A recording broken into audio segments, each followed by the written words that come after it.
Good day, everyone, and welcome to today's seminar on hot topics in Jesuit accessibility services. My name is Andy Wilson. I'm the Senior Associate Vice Provost for Student Success at Loyola University Chicago and the Vice President for Virtual Programming and Engagement for the Jesuit Student Success Network. It is such a pleasure to be with you today. I'm thrilled to have three of our Jesuit colleagues who do accessibility work at three different campuses across the United States with us today. A few announcements. If you are not already a part of the Jesuit Student Success Network, please join us. We were formed in 2023. We promote the work of student success and retention across the Jesuit network, regardless of organizational box that you're in. We want you to feel a part of this community if you have a passion for student success work. In order to join our community, it's super easy. You email Deanna House-Spiro at AJCU. Her email is there. We are recording this, and we'll send out this information along with any other pertinent information that comes up in today's conversation. Our next webinar is on December 10th. It's about the academics of it all, really a time to delve into pragmatic approaches to how you leverage academic policy and procedures to help students achieve their academic and overall college goals. We have a wonderful lineup of colleagues that you can see here from St. Joe's, Seattle, and Creighton. And I'm really excited to facilitate that conversation as well. You can register by clicking on this QR code, or I guess that's how you do that. We'll put this back up at the end of our time together in case you don't get it. A few logistics before we turn to our reflection. Today's webinar is connected in through our Q&A to our participants. So you can ask a question. We're going to save some time at the end to get to those. The chat feature is disabled so that we can focus our energy on the conversation and the questions that come in. So I want to take a minute for us to pause and reflect as we begin our program today. Let us reflect on the story of St. Ignatius of Loyola. A soldier with dreams of glory, Ignatius was struck by a cannonball, an injury that left him physically broken and spiritually searching. During his long recovery, he encountered stories of saints and began to imagine a different kind of greatness, one rooted in service, reflection, and purpose. His injury, which resulted in lifetime mobility issues, became the turning point that led to his spiritual conversion and lifelong mission. This moment of transformation speaks powerfully to the work of student disability resources and accessibility specialists at Jesuit colleges. Like Ignatius, many students experience barriers to access that reshape how they move through the world and our universities. In the spirit of Cura Personalis, Jesuit institutions strive to support the whole person.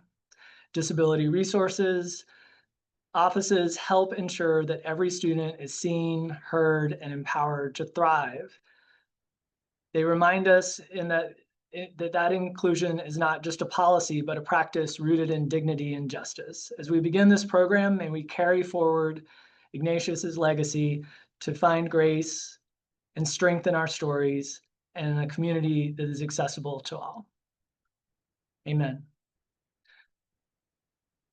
So I have to say that I had the pleasure of meeting with our three panelists earlier, and they are a very hardworking and organized bunch. And so I'm going to ask each of them to briefly introduce themselves, give some context for their institution, and help us learn a little bit more about the work they do. I'm going to turn first to Dr. Carrie Brink at Creighton. Carrie, it's good to see you today. Thanks so much for having us. Glad to be here. It's a great way to end a Friday. Here at Creighton, we call them Fridays. So just a little bit about Creighton. We are located in Omaha, Nebraska, and our total enrollment is just shy of 9,000. We have about 4,500 of those students as undergraduates. About 3,000 of those students are professional students, and 1,500 of those students are graduate students. A couple other unique things to know about Creighton is we have 3 undergraduate colleges and 7 graduate and professional schools. We have 2 physical campuses. All the programs are here in Omaha, as well as we have a health science campus in Phoenix. We have students come from all 50 states and over 40 countries. And some of our big draws are the pre-professional programs, particularly in the health science and law, and the direct entry to nursing and business are popular programs as well. That's a little bit about us. Great, thanks. I love that it's Fried Jays. That is the Blue Jays. For those of you who don't know, is the Creighton Right. mascot. Yeah, that's great. Yeah, Mary, it's good to see you. Welcome. Thank you, Andy. Hi, everyone. I'm Mary Byrnes. I'm the Director of Disability Services at Fordham University in New York City. I am generally at the Bronx campus, which is one of 2 New York City campuses that we have. The Bronx campus is a little more campus-like, while the Lincoln Center campus is in Midtown Manhattan. We have we also, have a small campus in Westchester, not too far from here. And of course, we have a campus in London, a small campus in London. There are approximately 17,000 students here. That is a mixture of undergrad and graduate students and professional students. 11,000 of those students, approximately 11,000, are the undergrads, which are spread across, there's 3 different undergraduate schools. And in total, there's 9 schools here. It's pretty cool to have these 2 different campuses, 2 main campuses. And right now there's a push to kind of make them not separate, but sort of more together as one. And yeah, so it's pretty busy here. That's great. Thanks, Mary. Carolyn, it's good to see you. Hello, Andy. Good afternoon. My name is Carolyn Corbran. I am the director for the Student Accessibility Center, what we call SAC at Loyola University of Chicago. I recently joined Loyola in April this past year. I have been working in the field for 15 years. I was previously the director at Fordham, where I worked with our lovely Mary, who's here today. We have longtime colleagues in the field. So we are a mid-sized university serving a little over 17,000 students between our undergrad and our graduate and professional programs. Our undergrad population is a little over 12,000. We have 3 campuses in the Chicago area, as well as a small program in Rome as well. And we describe ourselves here as Chicago's Jesuit Catholic University. And then our SAC office has the distinct pleasure of working with lots of students, but we are currently serving a little over 2,300 students with services. Really good context. I mean, the diversity of campuses, the diversity of student populations, divisions. I mean, 3 divisions. I think we have 13 here at Loyola Chicago, a Phoenix campus when you're in Omaha. So I'm really excited about this conversation. We really want to kind of kick off by grounding ourselves in how Jesuit values and mission play out in accessibility work with students. So I'm wondering, kind of what does accessibility mean in the Jesuit context, values and mission? Thanks, Dr. Wilson. I will say you teed it up nicely with the reflection, because that ties into an important part as we ground ourselves with this Zoom webinar, to always go back to our roots, which is St. Ignatius. And St. Ignatius would have been one of our students that we took care of and that likely needed accommodations. And so with that, we talk about cura personalis, right? The heart of one of our core values, and really care for the whole person, or I like to think of it as personalized care. And here at Creighton, as well as I'm sure all the other institutions, we establish meaningful relationships and through our intake process, in our interactions with our campus partners, and everything that we do, that is the heart of, that's the heartbeat. And as we think about St. Ignatius, I was doing some reading. There is an AJCU disability discussion paper. I think it came out this past summer. I just wanted to share a few things that some of this was new learning for me, and I think that would be helpful just to kind of set the lens. Is Moses had a speech disorder. Elijah dealt with depression and suicidal ideation. Timothy was chronically ill. Zacchaeus was likely a little person. Jacob walked with a limp. None of these disabilities are erased or cured in scripture, and yet we easily erase them when we tell the stories.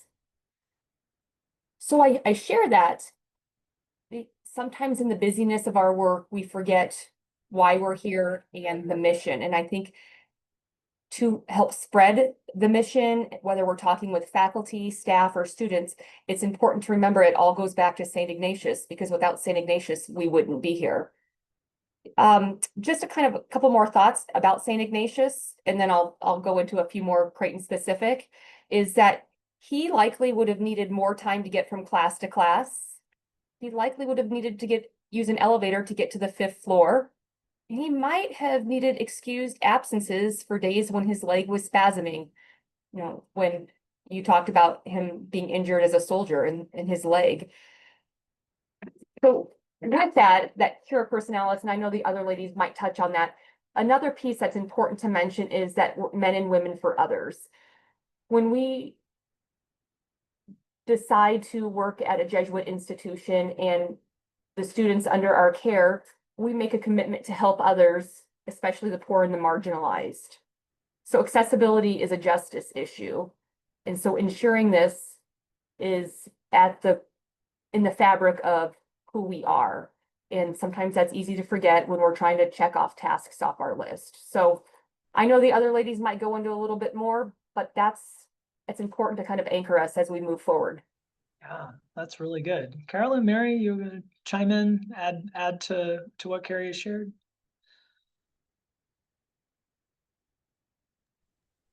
Do you want, You jump in, Mary.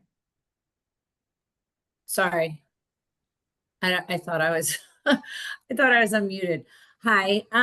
So it's funny. We are currently packing up. We're going to be moving into another building in a brand new, gorgeous space.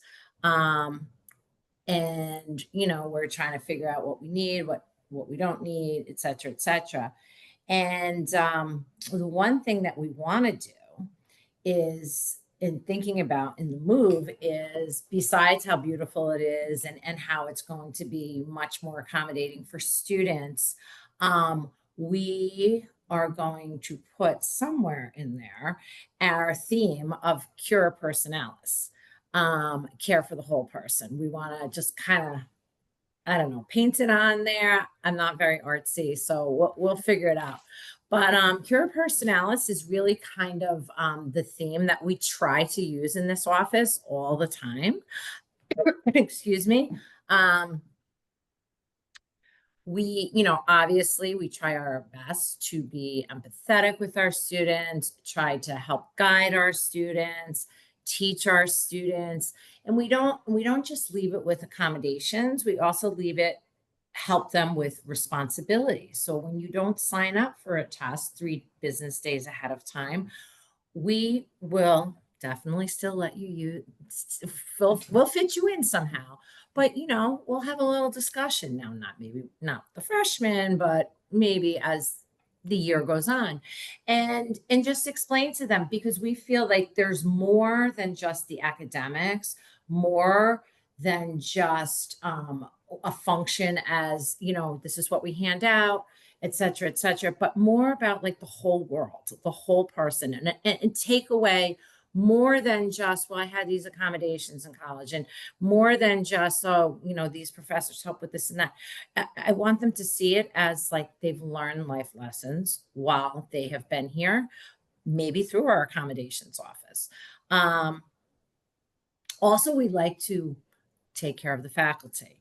The faculty, sometimes, you get a letter, and I've taught college classes before, and you get a letter and it's like, you know, this student needs, 10 things. And you're like, what? Right. So you have some professors who are like, I don't know what this is. I can't do this, blah, blah, blah. And then they'll call us or they'll email us. And then we get on with them. And we're like, have you spoken to the student? And then we give them step by step. How can you speak to the student? No, you can't find out what they have, but we also give them training. We have, we send it out with our, it's on our signature page, all the training that you can do. And of course it's on our website, but we want to help build the idea of accessibility, not just because it's a legal need at a college, but it's just something that everyone should be aware of. So we kind of try to take care of the whole person, but not just the students, also the other people we work with, because we can empathize. Some of these things that you have to do extra, you're like, oh, how am I going to do that? Well, we like to help hold their hand because we kind of think it takes a village to build everybody up. So, Yeah. I Carolyn? want to take, yeah, I think this will, lend into next a little bit, but I think the biggest collaborators that we often have to work with in order to provide access and inclusion for our students are our faculty. And so I often think of the Jesuit tenet presupposition. So to assume good intent, to give others that we're talking to the benefit of the doubt, in making sure that we're not assuming that everyone has the same knowledge and understanding of accommodations, policy, practice that we do. Because when this is all you do all day long, it can be easy to assume that others know it and they're maybe not wanting to do it, as opposed to saying, let's engage with them individually and let's figure out how do we work together so that we come to a common understanding of what access is. I think that's always the best place. Keeping an open mind and an open heart leads us to a much better relationship building with our campus partners, especially our faculty. Yeah, I think, this is a very specialized field within higher ed. And I want to kind of maybe zoom out, away from the Jesuit piece, but to maybe more of a general accessibility frame and pragmatically, kind of the, how are you navigating the ADA, the Americans with Disabilities Act, or Section 504? Like, there's a compliance realm to this, which is, we've talked a lot about, curb personalis, which is, far above just compliance, right? Or maybe it's not. You certainly weigh in there, but how do you see Jesuit universities navigating these compliance areas?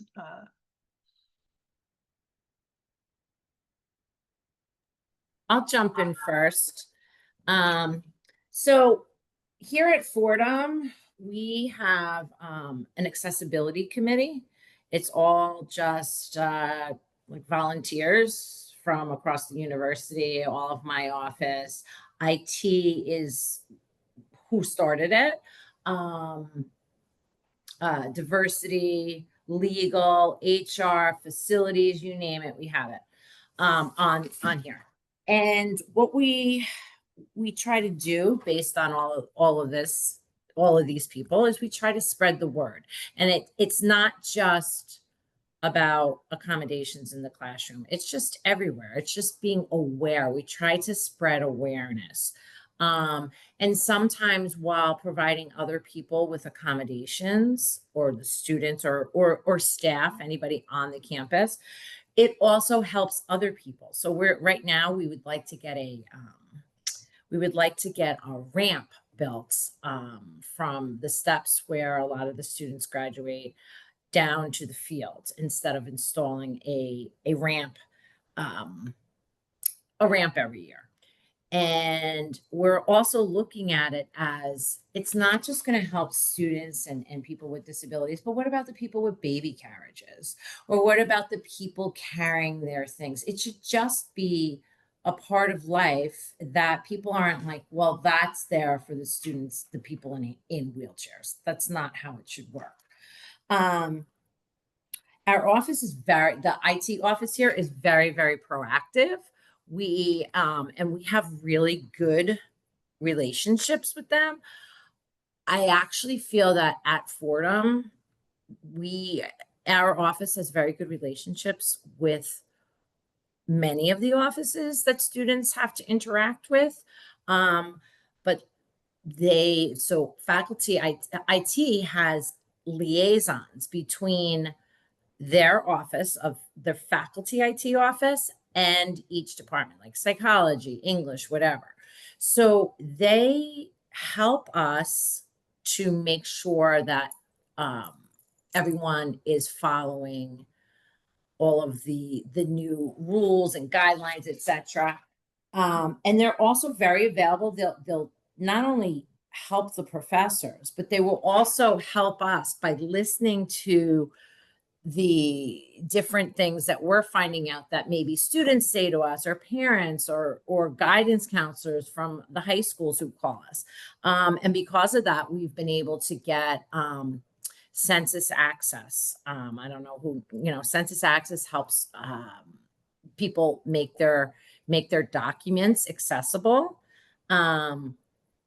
We also have Speechify, which helps with reading. We have had a grant that was kind of between HR and ODS, where we had an accessibility person specialist come in and train not only, faculty in HR, but anyone who was interested, facilities, train them about things that, facilities needs to look for outside of obviously the rules and the laws surrounding building, especially in New York City.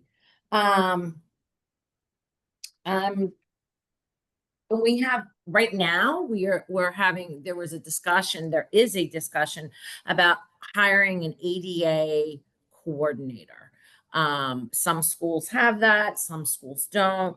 But more and more what's happening is when people get frustrated, a lot of times they call us and they think that we build the buildings, we do all these things, right? But we don't.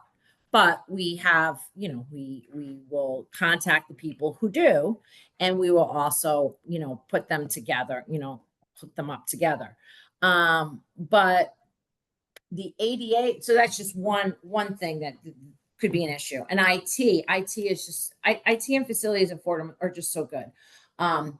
But if someone comes to us, IT to me is a little confusing. There's faculty IT, there's this IT, there's all these ITs. But an ADA coordinator will be able to, like I said, we have great relationships, and everyone's very willing to help everybody here, but it'd be really nice to have someone that's going to know how to do literally everything that has to do with making sure everything is in the law, lawful. And obviously we do that here, and they do it as much as they can. It'd be nice to have one person who everything can be funneled through that is outside of students. So yeah, we're like kind of on it. We're kind of continuing. Yeah. Others, Carolyn?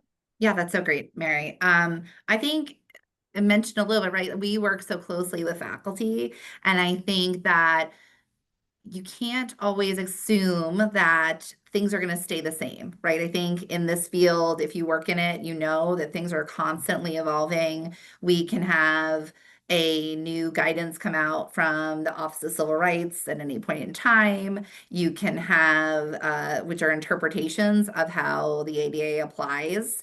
So that's something that I think our listserv, our head listserv, and we have a Jesuit listserv group of people working in this field do a good job of keeping each other informed about. But that's a lot for us to keep on top of.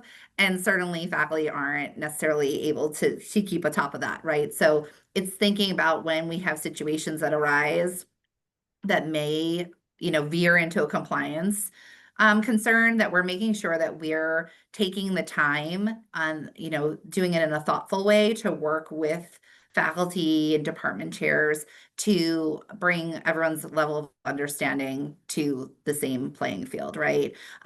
There was recently, we were working on some things here in explaining to faculty what equal access is and what equal access isn't, right? So like we were having some students who may be in back-to-back classes, and so they were struggling to take their exams with extra time without missing a class. And so some faculty thought that the student had to take it at the class time, and that it was unreasonable for them to take it, say, an hour earlier. And so we really needed to work with the faculty to help them to see that we can work with you if you want them to take it, as close to or with overlap with the class, but that we can't prevent a student from choosing either to use their testing accommodations or to go to another class, right? That's not equal access.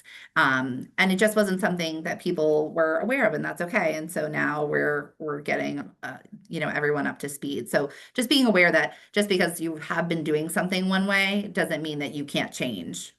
Yeah, that's a key learning that I've had, in supervising, working with disability and access offices, is that, so often you learn how to accommodate a student, and then a new approach is discovered to provide more access, right? And I will say, you mentioned the AHEAD listserv. Anyone who is listening to this, who is at all related to an accessibility office, should sign up for that listserv. It is one of the best professional development things that I do. It comes into my inbox every morning. It's a part of the AHEAD membership if your institution is a member, and it's well curated. And those of us who are trying to support from outside of the offices can really, there's a tangible example of something you can do to support students with disabilities in particular. And I do think this evolution, in the law and the interpretation, has continued to make us have these interactive.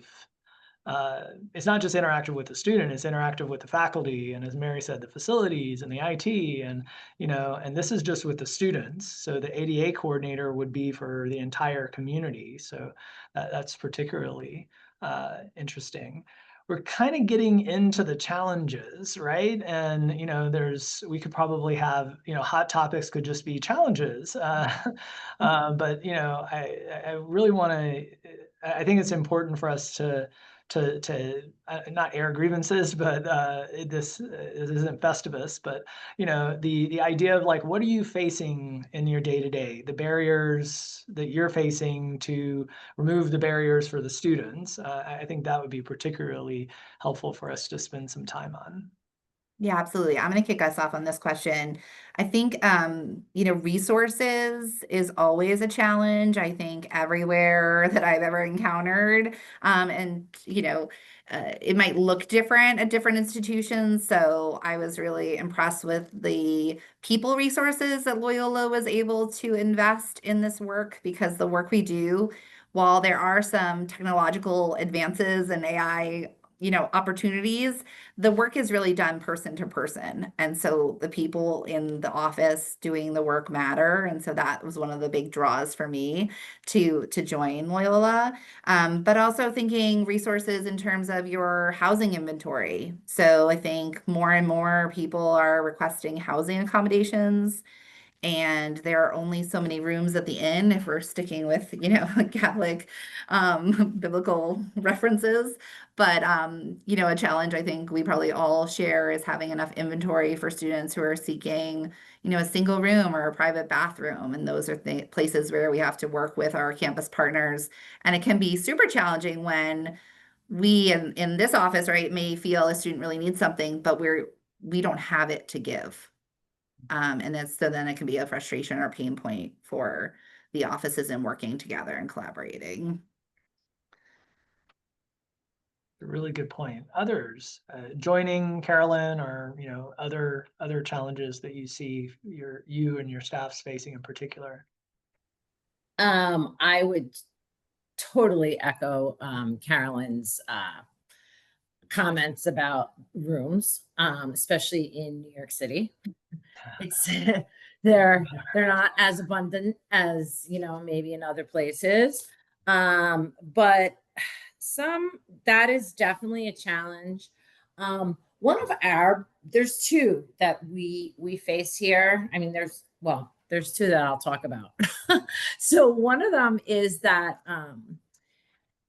some of the students are coming from high school, and they're coming into college, and some of their 504 plans or IEP or neuropsych tests will really ask for some really kind of outrageous accommodations that is probably great in high school. If a student needs to be checked for understanding, or middle school and all those things, totally get it.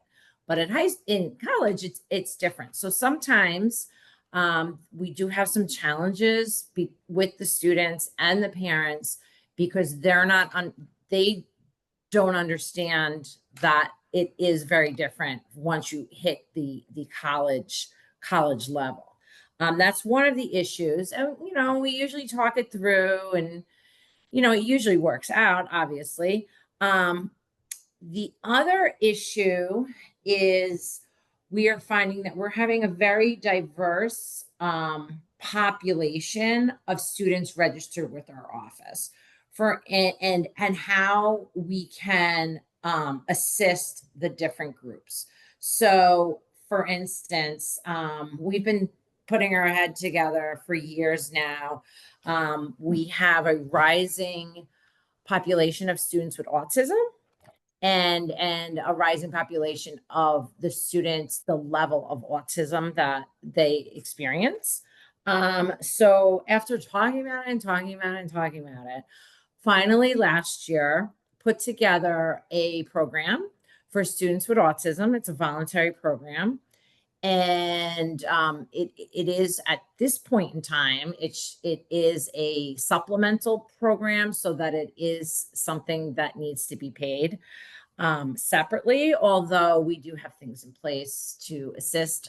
Anyway, it's our first year, and it is going so well. We really didn't know what to think.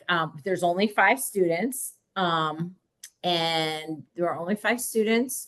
We hired someone who's in charge of it, who is so amazing, is just so inspired by her job and by these students.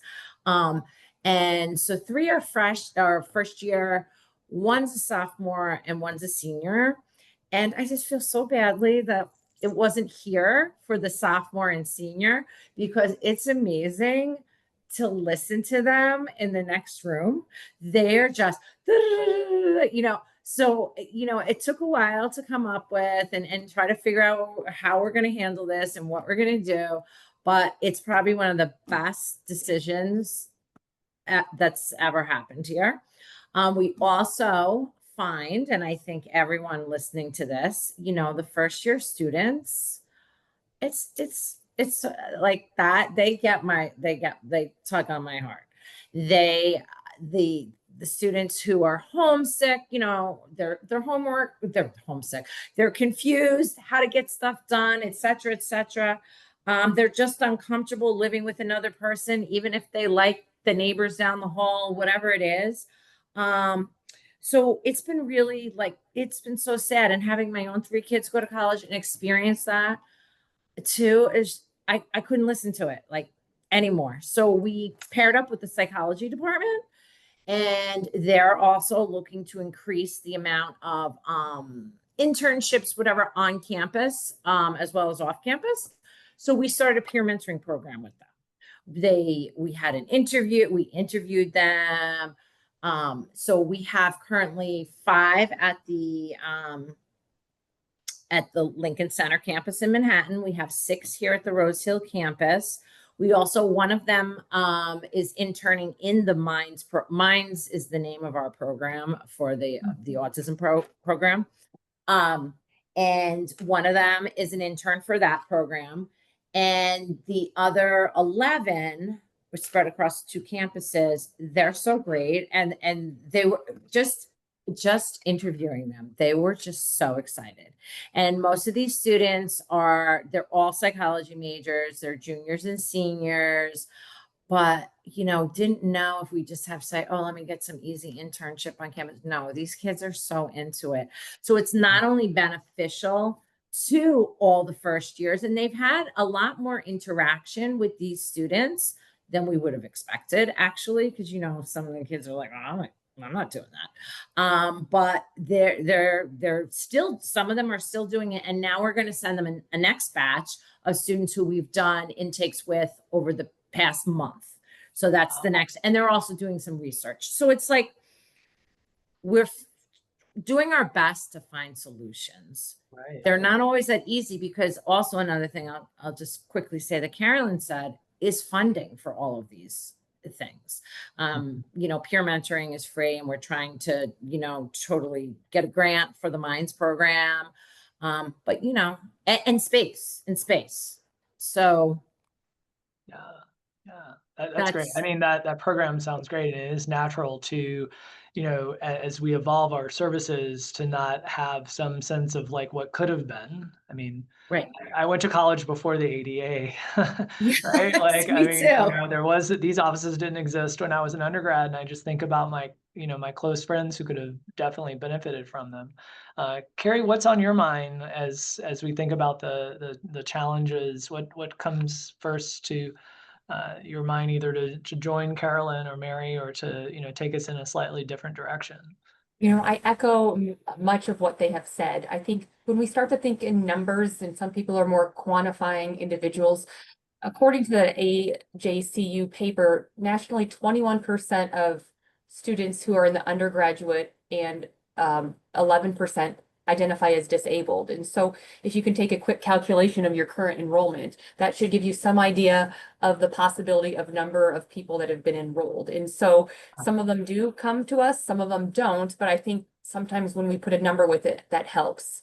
Another challenge that Carolyn also talked about is the resources. The number of students in the student profile is looking different now than it has in the past, and the needs. We can go back to COVID and beyond, but our student demographics are different and their needs are different. And so being able to be nimble and adjust is what is needed. That can be challenging as well. And one of the other pieces I just wanted to talk about, and Mary touched on that, is so with high school being different than higher education. So in high school, a lot of times under IDEA, those special education teachers and administrators, they're pre-offering accommodations. We don't function under IDEA, and we don't pre-offer what we think might happen. And so we're talking about access versus success. And that is moving a lot of people's cheese, the students and the parents, with that big transition to college and understanding that. So we find that conversation happening a lot, and we know that we need to continue to update our website presence, work along hand in hand with our admissions counselors, and continue to have conversations on the regular with our campus partners. It's a great summary. I mean, the individual components of an educational plan that's coming from high school. I mean, just the advocacy is different, right? What the locus of control for the accommodations is different. It's a big shift for not only the student but the families, and how they interact with our offices, and how we try to get to the families and the students before as early as we can is certainly something. I will say something back to the numbers of it all that I've learned from our colleagues is that the number of students who are registered tells very it's a very important number to pay attention to. It doesn't tell the full story of the work that happens in the office, though. We're about 2,800 students are served by our office. That's roughly 16% of our students. But then the various disabilities that students have, can really calibrate our staff's capacity in different ways. And so we've been trying to tell that story.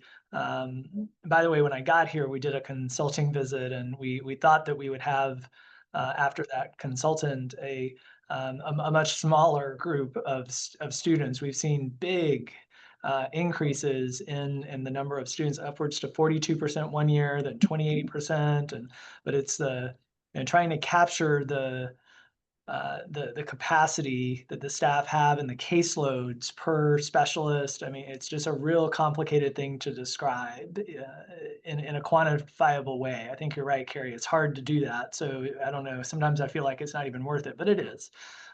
Well, I appreciate you, Dr. Wilson, saying that. Like, we can talk numbers, but the reality is some of these intakes and these conversations and the complexities and with campus partners, hours and hours of a single intake provider's time. Right. So while it looks like we've resolved with one student, some students take a fraction of that time. And our department, we're trying to figure out how we quantify and communicate the volume and the level of time that we're spending. So thanks for pointing that out. I mean, even the delivery of the accommodations looks different, like an accommodation for someone who has, a need for a service animal is different than, the time that it takes for staff to deliver on an accommodation for testing, so it is both on the way, the nascent phases of the process as well as the ongoing execution. So it's really complicated. And it's why we're doing this, is to help people understand kind of the day to day. We've talked a little bit about faculty and the engagement there. I think most of the accommodations that students are receiving are academic oriented, and you think about how the matriculation of students meanders through their journey, and each semester there are different classes, different faculty, different types of classes. So I want to make sure that we circle back to the faculty conversation a little bit. Hopefully, how do you foster that collaboration between your offices and academic departments? I know it's not a one size fits all, but you all have been, working with faculty and academic departments who are not a one size fits all, right? Like, just like our students aren't, neither are these academic departments and the courses that they teach. So that's a highly matrixed set of interactions for you all, and I think it's worth us spending some time getting your sense of, like, how do you create that sense of collaboration and trust with our faculty?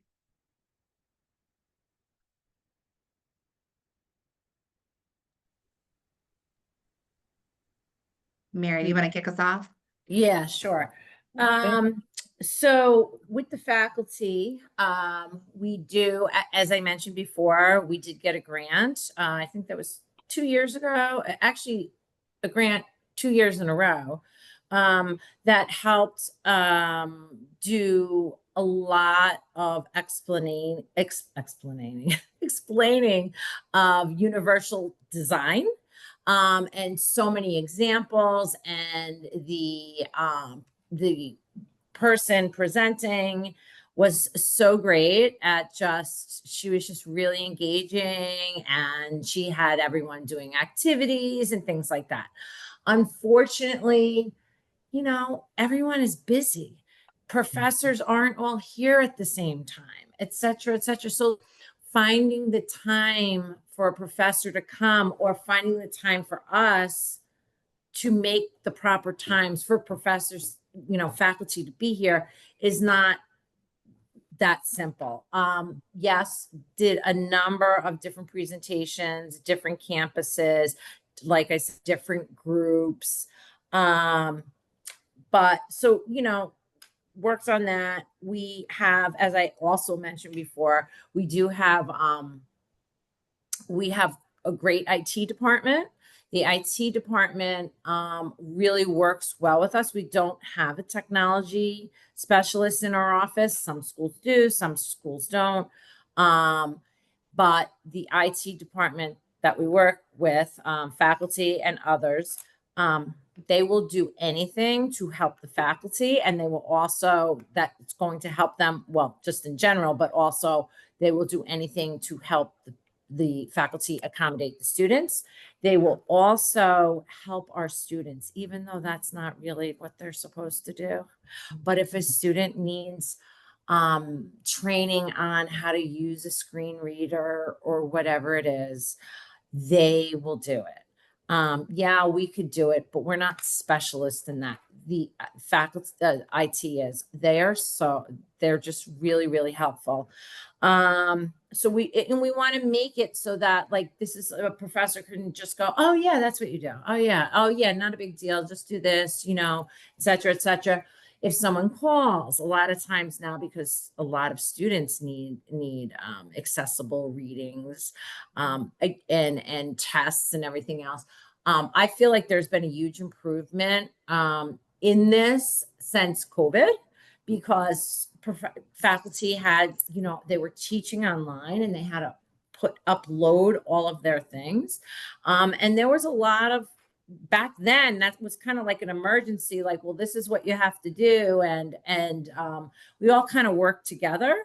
So it's not as many people as you might think that aren't sure how to do it. But like I said, IT has embraced the whole accommodation system, and they have bought Speechify and Census Access. Another thing that we have the provost office, who I don't know, they spoke to somebody and somebody was like, oh, sometimes disability services, you know, have trouble getting the test for, you know, final exams. It's just crazy town for everyone, for our office, for the students, for the professors. And then also, like we said, there's new faculty at the beginning of each semester, you know, people who are just unclear how things work, and or they just don't realize because there's so many other things that you need to do for your class. So our provost office on their own contacted me and said, Mary, how can we help? And I was like, this is amazing, because I'm part of student affairs. I'm not part of academic affairs. And so the assistant provost sends out an email every semester at the beginning. Hey, everyone, you know, these are legally, you know, mandated, et cetera, et cetera. And then he puts in there, and he works with me, you know, he asked me to look at it and see what I think. And then he's taken our training modules and different things that we've made, and he embeds them in the letter. And it's really, really great. And if we have a one-off professor who's just like, yeah, I'm not doing that, I don't know how to do that, I'm like, oh, did you happen to see the provost email along with ours? And they're like, oh, really? And we're like, oh, here you go. And here's all the training actually in there too. But on top of that, we also, I mean, it's getting a little harder because it's so busy in all of our offices. And there's just so many students. But, you know, we have, and it was funny, Carolyn and I were talking about this, like, we have actually gone to professors' offices, and I'm like, let's just sit down. Let's just sit down. Let me show you. And you know what? No matter what, by the end, they're like, oh, that's not that bad. And that's so great. I didn't know how much that helped. And da-da-da-da-da. So a little bit of care on our part. And, you know, we want to help the students. We want to help the faculty. And we don't want any hard feelings. So, you know, and it's good for everyone all around. So that's some of the things that we do for faculty engagement. And we do also go to different departments. But I'll let Carolyn. You guys do so much, Mary, there. I've been really impressed with Loyola's Diversity, Equity, and Inclusion Office has really leaned into accessibility this year. And so they've created a PD development steering committee looking at it, putting out a accessibility training to faculty, which is really helpful because obviously that's what we do, but having other partners on campus that really promote this work and the necessity of it and how it's an equity need is really, really amazing. And so I'm on that and we're working on something, but I was like, in terms of development, it's not ever anything you can say, okay, check, we develops the faculty understanding of this, right? Because of the things changing and evolving. But it never hurts, right? There's always more you can do. And so internally here, as I'm acclimating to a new school, we're looking at our policies and procedures and areas where challenges pop up. So recently we've had some challenges for some students in internship accommodations and faculty understanding of that. And so we're having meetings with those campus partners, really not as a we know everything, right? As a we need to get to know you and we need to get to know your program and what the requirements are of your program and your clinical, experiences so that we can then figure out a path forward. Can we figure out how do we proactively get our students to identify and think about whether they're going to have a need in that other type of setting that isn't just, the straightforward extra time need that they're always used to asking for. They're not necessarily used to thinking about what could their accommodation needs look like in an employment context. But that's like the next stage, right? The next stage of where we're going for these students is that they can and may ask for some level of accommodation when they go out to work. So in those clinical programs, we're working here on developing relationships and more of a liaison model with some staff in our offices so we can really develop those relationships and help better support the students as well as the programs in meeting these needs. It is interesting. High school has one model, college has another, employment has another, right? Like it is, once you get used to one, self-advocacy paradigm, we change it. Carrie, how would you connect in with what Carolyn and Mary have shared thus far? Anything that you want to add? We have phenomenal partners at Creighton, and through the years, our accessibility department has switched hands a number of times. And so our partners have been very patient and walked alongside us. We have regular standing meetings. If we have an issue in a testing center and we fumble, we're writing handwritten notes, but not just as an apologetic, but a way to build those relationships. So we're kind of just doing the tour and revising some language and just kind of being seen and out there, going to campus events and trying to have our first contact with the faculty be a positive one. Our deans they invited us to some meetings before school started, so they got names and faces. I think behind SAS, it's like the Wizard of Oz. Nobody's sure who's behind the curtain, right? And so they are putting things out in their publications. We had a SAS webinar that we put on our intranet site, and then we also had sort of a handy guide, kind of like a 101 understanding some general accommodations, because there is a lot of confusion, and I think there continues to be confusion just as the student demographics change. And so our campus partners have been clutch. They're walking right alongside us and helping us get the word out. That's great. Yeah, my first week here, our chair of faculty council, it's like, we really want to support the work that's happening in the Accessibility Center. We believe in their access. We aren't the experts. You don't want us putting together solutions and putting them out there, but we do want to support you. So I recognize the faculty at Jesuit institutions may be just a little bit different than, in their willingness to help, but it is a hard scope of work given, kind of the other non-faculty related accommodations and work that you're doing directly with the students. I want to talk a little bit about, just kind of the future. So, kind of the frontier, right? And, what do you see as kind of the next frontier for accessibility services, particularly at Jesuit institutions?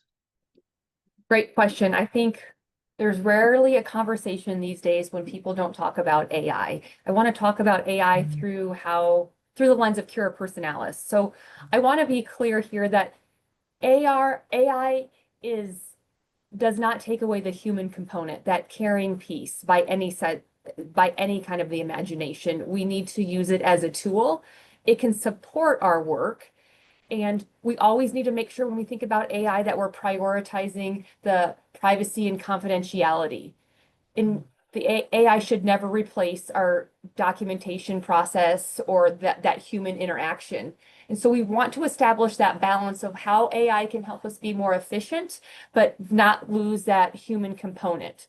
We all know oftentimes students really don't like to pick up the phone. Sometimes I don't. I like to text my friends and whatnot. So within a website, we are trying to get to the point where students can talk with AI to be like, hey, what if I have accommodations in college? Or what could this look like? And so they are more likely to interact that way and to get their information. So I see that as a tool for prospective students from an enrollment standpoint. I see this is great for parents wanting to know, because when students and parents come to us, they're very vulnerable, right? It's hard to say I struggle, or this is maybe an area that I need support in. So I think that AI can help reduce some of those barriers.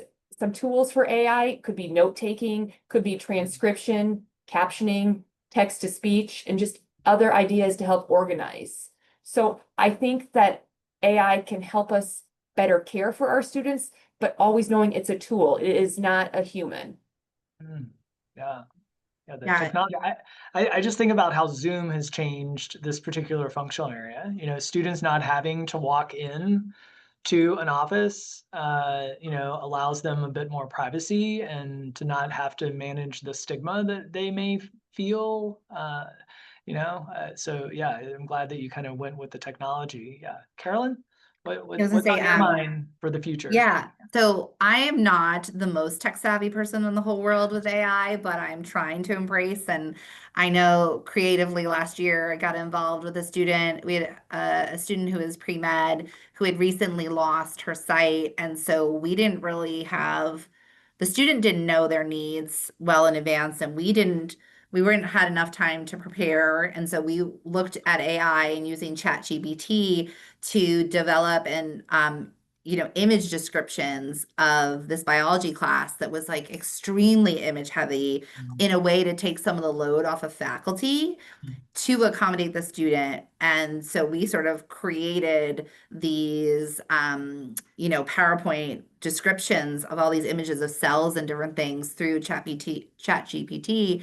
And then the faculty could kind of just like quick eyeball it and be like, yeah, this is on point, right? Or like, let me add this piece to it. So I think there's a lot of really great opportunities there. And then I think in the same vein, right, like Zoom opened up our ability to meet with students. It opened up our ability to still function as a business during COVID, but it also has lent itself that remote accommodation need and access is that next frontier, right? It's here. Students, everyone from my 7-year-old and up has seen some level of remote education in their lifetime.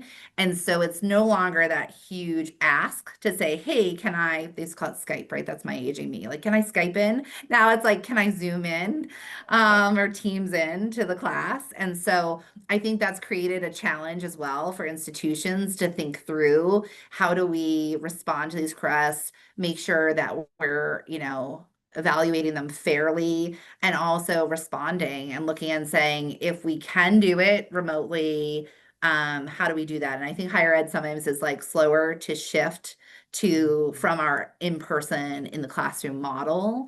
But I think that's an area, it's both a challenge, blessing and a curse that we have this tech. Yeah, exactly. Mary, do you have anything in your, you're muted, dear.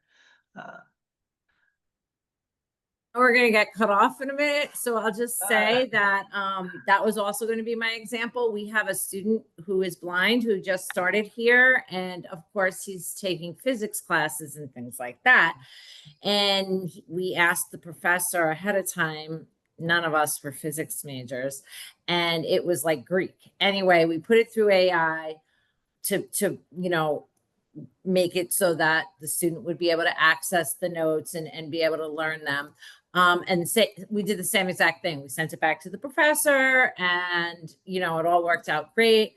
So I think that's a great tool, because I just thought my kids, some of the student workers would just type up the stuff. And then we got it and we're like, oh, what is this? Because he said he only had handwritten notes. So we were like, oh, well, like just thought really quickly and said, let's see what happens. And it was great. I love it. All right, I'm gonna thank you all. Thank you, thank you. I can't believe this hour is already up. I really appreciate this conversation.